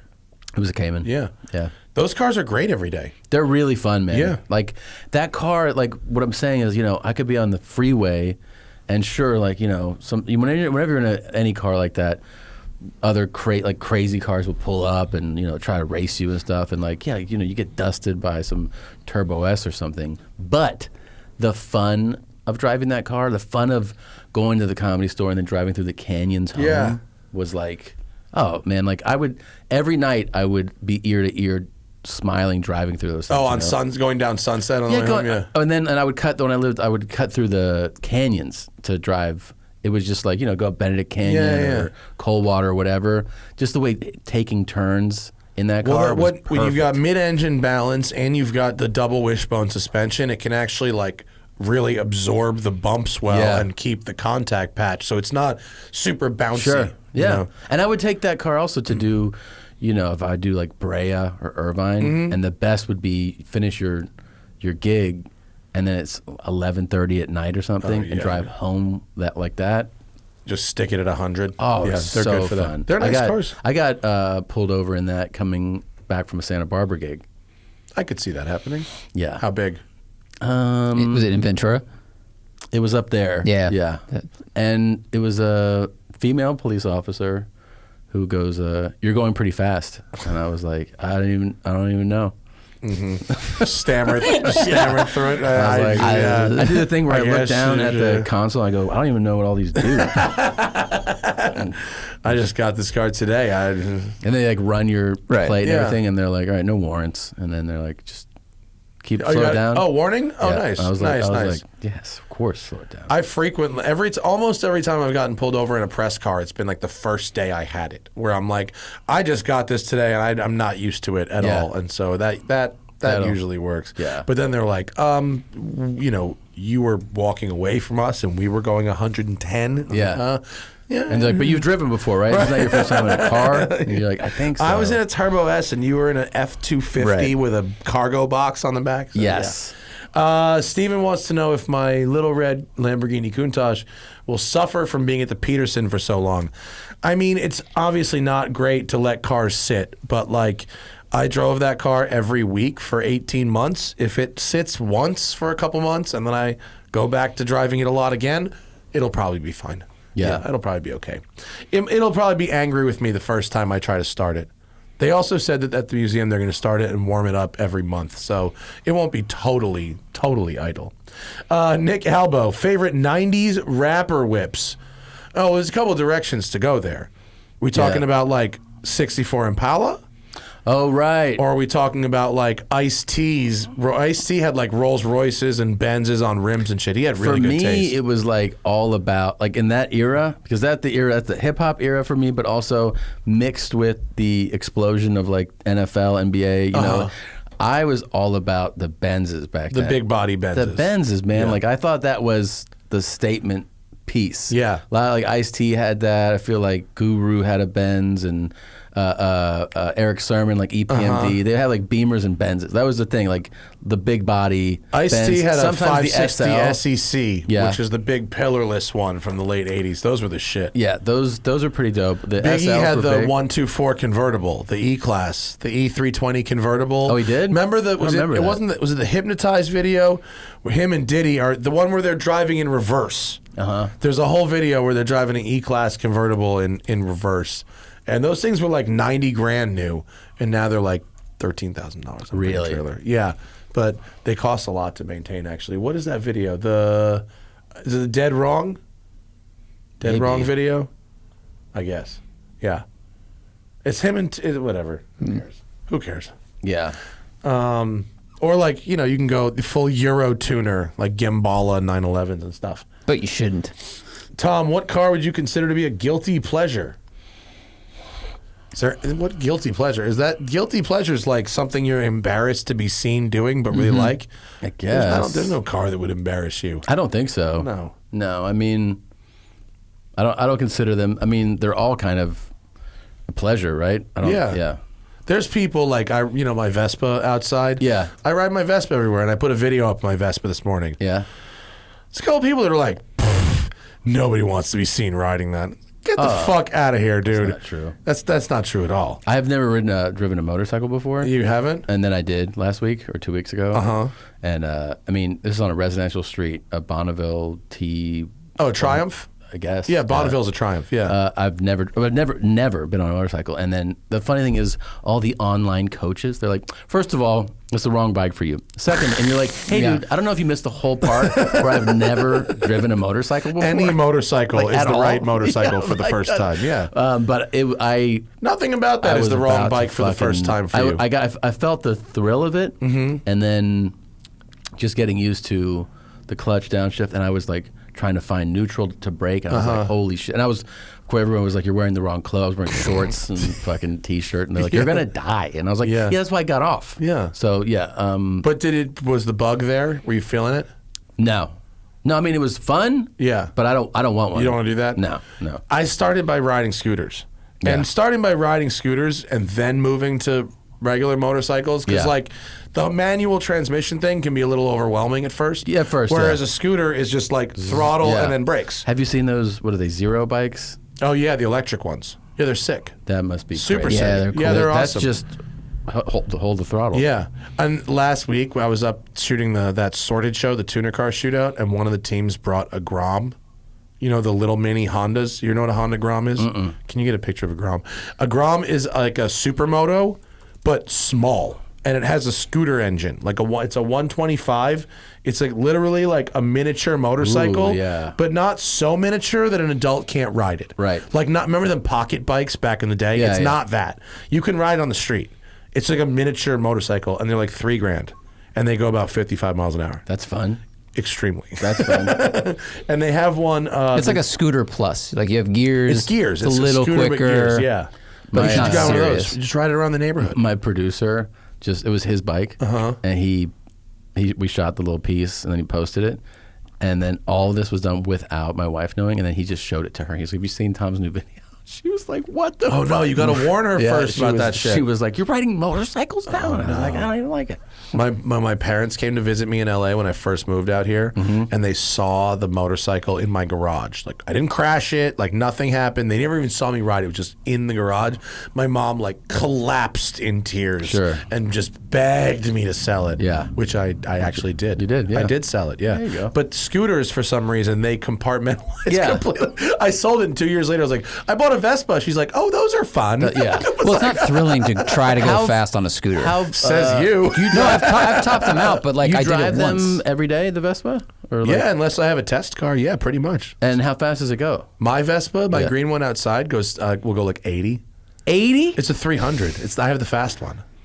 They make slower ones, but I have the fast one. Damn. I wanted one I could ride on the freeway. You ride on the freeway? Fuck yeah.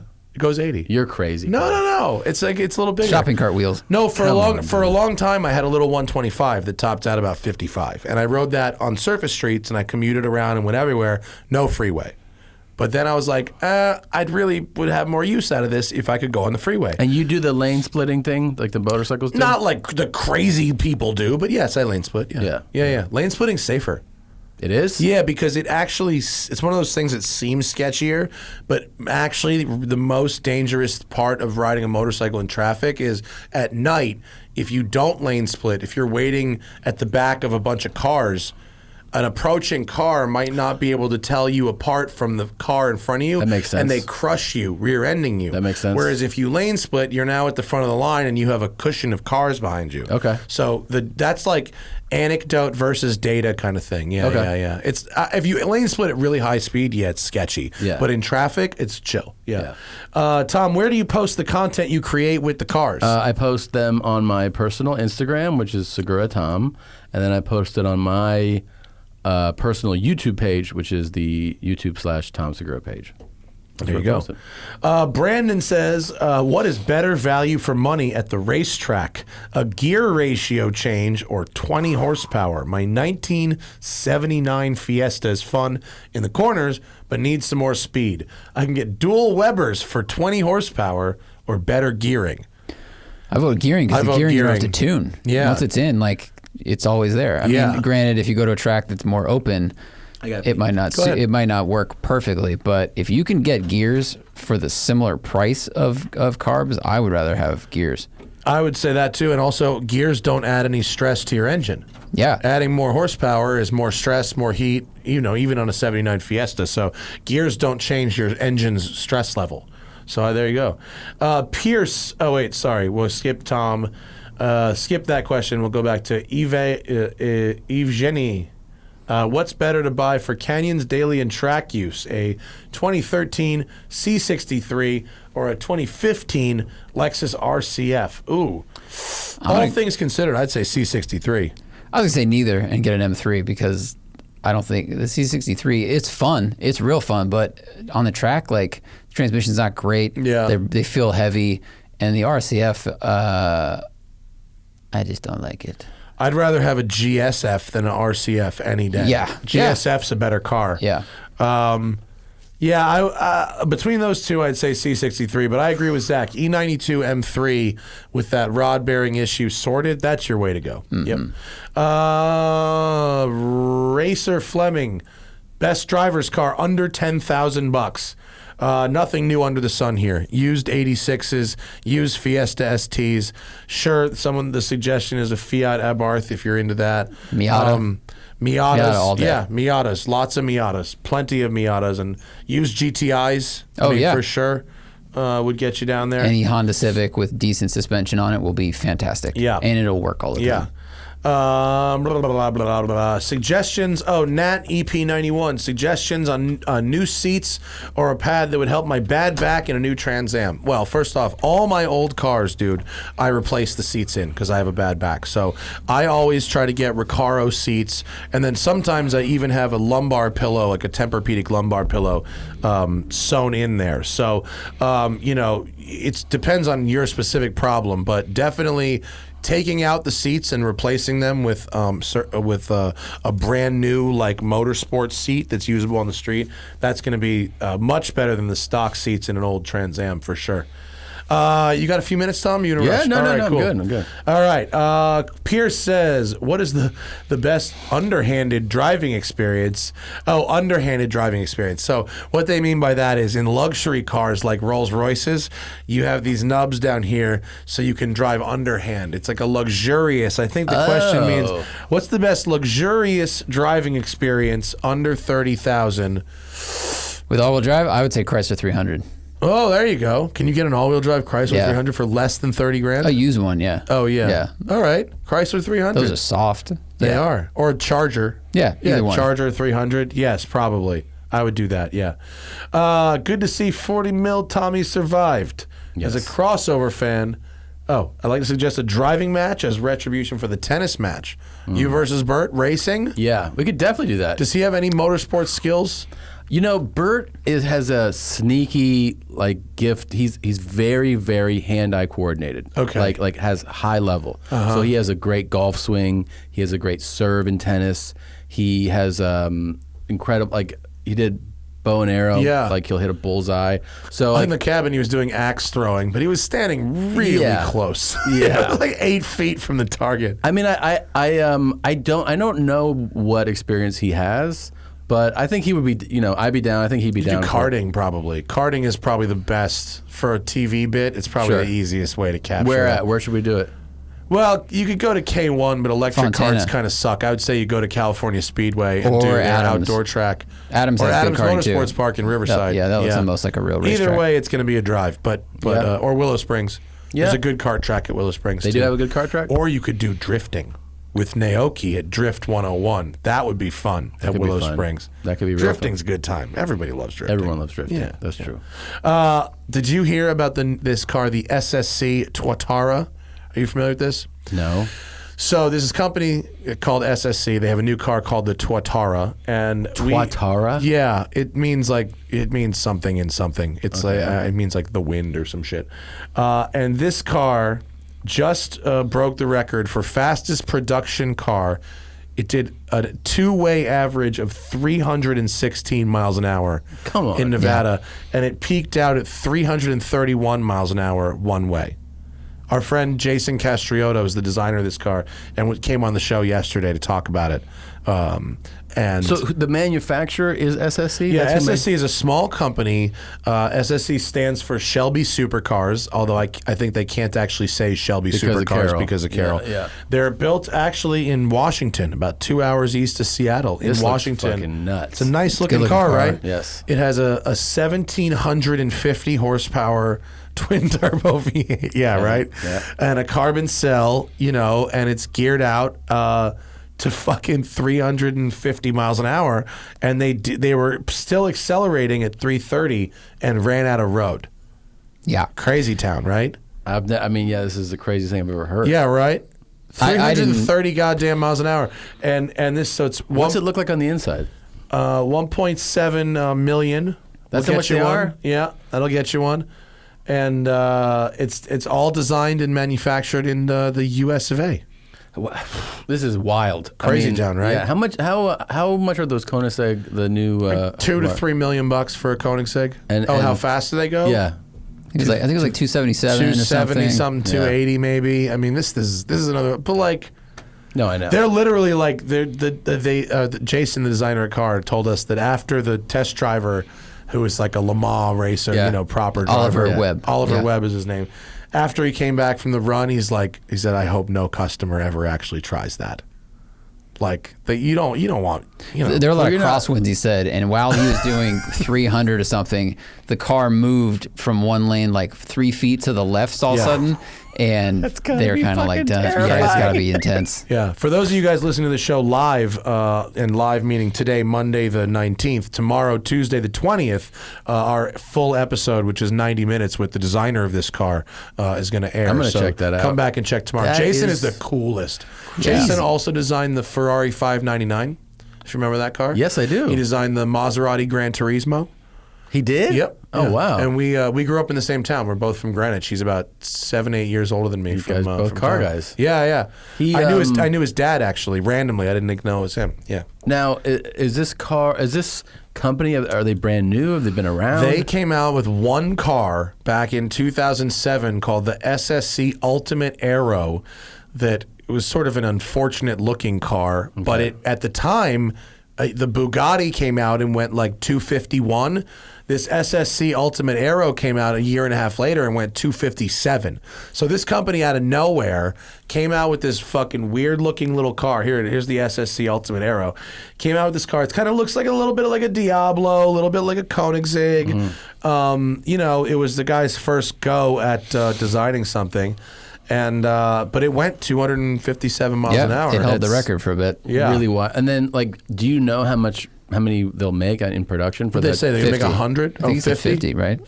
Yeah, 50 maybe coupes 50. and 50 spiders, or Something 25 like of that. each. Pretty low production. Are they already like sold out? Everything's sold out? No, I don't think so. I think I bet they sold a lot today. they will. Yeah, Yeah. they probably sold quite a few. They're probably happy today. Because getting the cred, like Koenigsegg had to do the same thing. You launch this new brand, and yes, you can go really fast and blah, blah, blah. But like until people keep seeing that kind of return, and I think the new car, is gorgeous compared to the is. first one. Yeah. That helps sell a lot of cars, obviously. And then you deliver on what you promised. 300 and Yeah. He said, we haven't seen it yet, but he said you really got to look at the data logger for the acceleration because it's one of those, when you upshift, it pulls harder, except it does it like into, Is seven. this a hybrid engine? Did I miss that? Is it no. Fucking gas. E85. E85. Just twin It'll run turbo on V8. flex fuel, but the full, it's like, 1,100 horsepower on pump and then full kill mode, you need E85. I can't even pretend to imagine what that must feel like to be going through. He said something. Giants across Giant Stadium end to end in 1 second. 500 kilometers an hour. God. Yeah. And he said you're not. And look how pretty that engine is. I mean, that's fabulous. The driver said at that speed, you're not really steering. You're just kind of like breathing on your Avoiding. hands. You're just and gently steering suggesting. this crazy boat. Yeah, Yeah. Because any little movement, And because there's so much probably- gyroscopic force that it wants to go straight. Don't death but- grip, right? You're Right. probably Yeah, no. Light grip. Yeah, light Very grip. light Very grip. light. Yeah. Yeah. While having a panic attack. Yeah. I mean, Hey, we just passed 330. Want to dial this down? He said, so, in California now, the most popular form of racing for weekend rich guys is half-mile runway racing. It's like drag racing, Yeah. but it's on runways. And rather than doing these big launches like quarter miles that are very abusive on your cars, you roll up to like 20. And then when you hit the cone, you go. And Yeah. it's half mile. So this thing, if you're going if you're going in like, let me think, what's a really, Zach, give me a car, what runs a really good fast half? Like Porsche Turbo S, right? Yeah. Will run like 162 or so in the half mile, right? This thing will do a standing half mile at 250 miles an hour. That's insane. Yeah, I've never heard of anything like this. That's crazy. Yeah. It really moved Didn't the I needle just a bit. see in the news a woman break some ground speed record as a driver? Well, our friend Jesse Combs was officially our friend Jesse Combs was the is passed away, unfortunately, in a crash. So she was the fastest woman. Was she the fastest woman? No, on 4 wheels, I believe. She went out to break her own record, died trying, and was posthumously declared I think it's fastest the woman fastest on 4 woman wheels. on 4 wheels. She went 4:52 or whatever, because you have to do that. You have to get a speed record. You have to do averages. You have to do at least 2 runs within 1 hour. So you can't change too much. Okay. You can't change the vehicle drastically, and you can't do 1 run because if you get the wind, like they did, they get 300 in one direction, and then Ssc did 330 in the other, so the average is kind of 316. That's it. You got to do a 2-way average because the Got wind you. really matters at that Of course, speed. at that speed, yeah. Yeah. So she I had thought done they could- 2 and then was doing I her just third. saw it like crash. it was like news. This week? Like a week or 2 ago. In the last 2 weeks. I mean, I wonder if there was Maybe. some new record that I we don't know. missed. Maybe I misread it don't or know. something. Maybe, or it's like the internet. Shit gets recycled sometimes. That's true. And you think it's new, and they're like, "Oh, it's from 2011." And you're like, "Oh, I know. Okay." People send me I'm sure this happens to you all the time. Like you do a podcast or whatever, and then someone just DMs you a thought that's tangentially related to something you threw out on a podcast weeks before. Yes. What are you even talking about, Sometimes they'll be like, "You can't do that." And you're like, "Can't do what?" You said. And then you're like, "Dude, I don't know what you're talking about." Looks like her record still stands. I I just Googled quickly, but either way, it's So a she crazy, died, crazy though, thing. trying to break the record. She tried trying to break her own record. Yeah. Crashed. It was a big crash. Yeah, it crashed. Yeah. So she broke the record, and then She was on our show a few times, and she couldn't have been sweeter. And one of the greatest people you ever So meet. it was out in an open. Yeah, like Black Rock Desert Black or Rock something. Desert. Yeah. Fuck. Fucking speed is really dangerous. How fast was she going? 450 or 450 something. miles. It was like a drag race car. Jet. Yeah, it was like an airplane without wings and wheels on it. Jet. What did it crash into? It had it's a not wheel that it failure. crashed into it. Yeah, it just. it just came Yeah, apart. at that speed, It you had don't a, actually it had have a to wheel hit failure, anything. and then everything went wrong. Yeah. So Damn, dude. like when they're building these things, they're building that Bloodhound. They keep trying to build this British land speed car called the Bloodhound Ssc, and they call it the thrust and stuff, but it keeps running out of funding, and it's just like a tube with giant jet engines next to it. And I think they're trying to go 1,000 miles an hour, and they did 748 or something like that.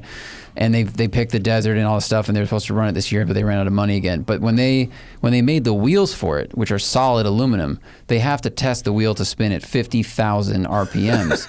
And they have to make sure there are no imperfections in the metallurgy, because if there's a little more weight on one end, you know, with that speed, the centrifugal force, it'll just rip the wheel apart. Imagine the So every gyroscopic piece effect of a has to be solid thought of. milled block Right. of fucking aluminum. Yeah, and you got to figure out, So like, we asked Jason about this. At that speed with the downforce, are you starting to crush the springs and the suspension and the tires and the wheels? Like, so many things come into play when you start going this fast. Yeah. And to put this in they perspective, have like a low, like right where you're looking at this car right now, and in that trim is sort of the low drag trim, right? They also have that air brake like That's that we a saw from the back. hot-looking car, dude. right? Those bat really wings are good-looking hot, car. right? So Yeah. if you want to put it in like track mode, right? Like this wing comes up, right? And now you've got some more stability at the back at the expense of speed, right? I mean, and they also have this high downforce kit that they're selling.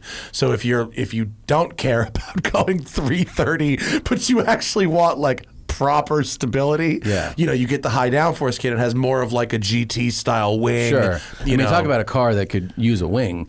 If you're going, I mean, you know what I mean? Like sometimes you go like, oh yeah, the wing, and you're talking to someone who drives like 100. And you're like, yeah. Go 300. You can't. Can you believe that? Like, the only thing standing I didn't even think this was between possible. you or some fucking dentist and this is just money. Yeah. That's it. There's you don't need an FIA gold license, like just money. That's it. Just you can finance it. You should have to pass written tests to get this car. the fastest speed ever recorded at Le Mans, 24 hours of Le Mans, like the driver's highest caliber, was 248 miles per hour. God, what were they driving? That was a 962, right? Yeah, it was, Porsche 962 maybe. It was some Something crazy like that. Porsche. Yeah. That's moving too, man. I think I closed Bro, it. like there's only there's 2 or 3 places in the world where you can go that fast in a car. So anyway, Riley and whoever else, check out our interview tomorrow, October 20th, with Jason Castriota, the designer of that car, and he talks about all kinds of interesting details. Yeah. Prashanth wants to thank us for recommending Michelin tires for his Honda Fit. It's much better. Nathan has an inside joke for you. Yes. Thoughts, Ian, on the new Model S base price? Well, the new, since they don't have a new model, this is the thing about cars is you need to update them once in a while. Otherwise, That's what you think. yeah, no. I mean, look, the Model S is a really nice car, and to get one for under $70K is you're getting a lot of car for your money. When did it come out? 2012? It's been out 2012. 8 years. But I got in a Model S recently that a customer brought in as a daily. And, it felt very futuristic when it was new. And it feels pretty fucking dated right now. It doesn't feel like like the materials, the switches, the stuff like that. It doesn't feel like a, $150,000 car anymore. So, I like driving Teslas, but they don't, it's time to get a little interior update. You know what I'm saying? You've probably been asked to death, but you like that Taycan Turbo S? I'm a big fan of the Taycan. Yeah. I don't think if we're talking about real purchases and real money, you do not need the Turbo S. Yeah. The Turbo S in the real world gets you nothing that a 4S doesn't do. Nothing. Especially if you get the 4S with the sport wheels, because the only real difference in my testing, like real world, between like a 4S, if you got in a 4S and someone told you it was the Turbo S, you would not be disappointed at all. You'd be like, know. You probably wouldn't know. The Turbo S is so crazy. I did that at the PEC. Yeah. It's fucking sick, isn't it? And I tell you what he told me before, right? He was like, pin your head back. Yeah. And I just blanked on it. Yeah. Did you get smashed? Yeah. I was like, holy shit. I tell you, he was like, hey man, put your head back. And I was like, okay. And then time to go. Told you so. Boom. Yeah. And you almost get like knocked out. Dude, that thing rips. Yeah. It's wild to be in like if you're used to, regular gas cars. engine. Yeah. and you just hear. It's super cool. It's I very love cool. Taycons. It is very cool. But I'd be more than happy with a 4S, and that's a very, very fast car. Yeah. And if the only difference would be you put the sport wheels and tires on it, because the 4S base ones are sort of like these eco-y tires, Yeah. which are like fine. But fine. if you start pushing it and you Yeah. go, okay, well, this is obviously not all this thing could be doing now. Right. But yeah, but range is good too. Rigo wants to see us at Joe's new studio. We'll have to fucking do it. Maybe should we split the jet? Will they send the jet? Sure. Will they send the jet for us? No problem. Joe, he got the Gunterworks. Yeah. And so I don't know if he didn't take delivery yet. I think they're building it right now. I don't know. Yeah, no. Remember we were betting. Oh, that's right. We were betting how long it would be after he got the Spotify money until he hit me up about the Gunterworks. Yeah, yeah. And he said when it's done, I should come down there and have a go. Oh man. What is Bert's new car? Did Bert get a new car? He did. What did he get? He got a new S-Class. An S-Class. Nice. Now that is luxurious. It is. Good man. It's nice. That's a good choice They're for great. Bert. It's white and it has the mocha interior. Okay. It's very nice. That's so funny. I don't really picture him as an S-Class driver. What did he have before? He had a 5 Series. Oh, okay. So he's not that into cars. He just wants something comfortable and Yeah. nice. Yeah, okay. Yeah. S-Classes are He dope, doesn't give though. a fuck about. Yeah, he definitely likes his car a lot. He's like, it's his favorite car, but he doesn't care about cars. You know how you can fuck with him? Oh. The S-Class has this air freshener thing in the glove box. It's like a Glade plug-in that comes with the car. Really? So yeah, so you could fucking sneakily take that shit out and replace that with some fucking nasty shit. I thought you were gonna be like, you can fuck with him, just like smash his fucking mirrors. I was like, yeah, that would be. Tom's like, I got a chainsaw. you still Just bloodlust take a from the bat emu. to his windshield. You could put some Fuck with him tincture hard. in his spa air that would really change how his car smelled. And That he'd would be pretty funny. much never be able to. You know, figure the that funny out. thing about Bert, he would just be like, his fucking car stinks. Anyways, and then he'd just go about his day. Car smells. I bet Joey has a tincture you could put in there that would just get Bert stoned all the time. That's another Oh guy wow! that- Has anyone tried that yet? So use the spa air feature on the Mercedes to get some kind of tincture going. I think Snoop should try that on Instagram. Just We like should dump really the get stuff that. in there, see what works. I love that Snoop and Martha Stewart are friends. Somehow that makes me so happy. Yeah, Because she didn't snitch. That's why they're friends. that is why, right? Yeah, because she went to jail He without respects it. snitching. Yeah, he that's respects crazy. it. Yeah. Fucking nuts. Dude, thanks for coming down. Yeah, it was a lot of That's fun, a man. Fucking fun show. We should Fun go. time. We got to go for a drive soon. Yeah. Do you have good press cars coming? Yeah, or just yeah. those Dodges, right? The Or Dodge and the anything else? 765. Oh, the LT, right, Yeah. right. If I have something fun while you have the LT, we'll go out together. Okay. I got F-Type R coming. That's fun. Do you want to do some off-roading? Sure. I got the G-Wagon coming, the new G-Wagon, and I got the new Defender Land Rover coming. That what I want to see. And we have the Jeep Gladiator coming. I got a couple SUVs. We're gonna do some off-roading. Sweet. And I'm really excited. I think we have the G-Wagon and the Defender at the same time. So we could do a 2-car off-roading special. Do you think Bert wants to go off-roading? For sure he would. Do you think that'd be fun? Yes. All right. We don't have to film anything, but that That'd could be be a fun. good time. That'd be fun. That'd be hilarious. Yeah. Sign me up. Awesome. Go watch The Cabin. And Yes. what do you want to plug? No, Not you should someone check else's fucking show. Definitely check out The Cabin. Check out, we have a bunch of podcasts at the Your Mom's House podcast YouTube page. We do Two Bears, Bert and I. We do Your Mom's House. Christina P. and I. We do Dr. Drew After Dark that he hosts. And yeah, man, we just keep cranking these out. And the live shows, like I said, they're pay-per-view, but they're wild. What platform does that go through? We had a site built. Oh, Yeah. okay. So Yeah. that's some next level shit. Yeah. All right. Yeah. Thanks for cool. coming down, man. Yeah, man, for sure.